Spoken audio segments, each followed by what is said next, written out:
దేవుని పరిశుద్ధ నామానికి మహిమ కలుగును గాక. హల్లెలూయా. ఈరోజు దేవుని వాగ్దానం, యెహోవాను స్తుతించుట మంచిది, మహోన్నతుడా నీ నామమును కీర్తించుట మంచిది. ఆమేన్. హల్లెలూయా. దేవుణ్ణి స్తుతించుట ఒక విశ్వాసమైన మనందరికీ కూడా, మన కుటుంబాలకి మంచిదంట. దేవునికి మహిమ కలుగును గాక. మనం చాలా మంచి పనులు చేస్తూ ఉంటాం ఈ సమాజంలో. అయితే వాటి అన్నింటి అవి మంచిదని దేవుడు చెప్పలేదు, కానీ యెహోవాను స్తుతించడం మంచిది. అనగా ఆయన మనల్ని చేసిన దేవుడు, మనల్ని రూపించిన దేవుడు కనుక ఆ దేవాతి దేవుడిని మనం స్తుతించాలి, మహింపరచాలి. మరొక మాట ఏంటంటే, ఉదయమున నీ కృపను ప్రతి రాత్రి నీ విశ్వాసతను ప్రకటించాలంట. దేవునికి మహిమ కలుగును గాక.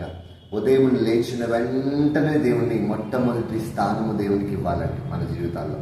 ఎందుకంటే ఆ ఉదయం మొదలుకొని సాయంకాలం వరకు కూడా ఆయన కృప మనపై నిలిచి ఉంటుంది.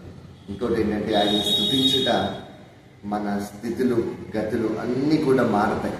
దావీదు ఒకే ఒక గొప్ప ఎగ్జాంపుల్గా మనకు కనిపిస్తారు. దావీదు మనం చూసినట్లయితే ఎక్కడ గొర్రెల కాపరి, ఎక్కడ రాజు.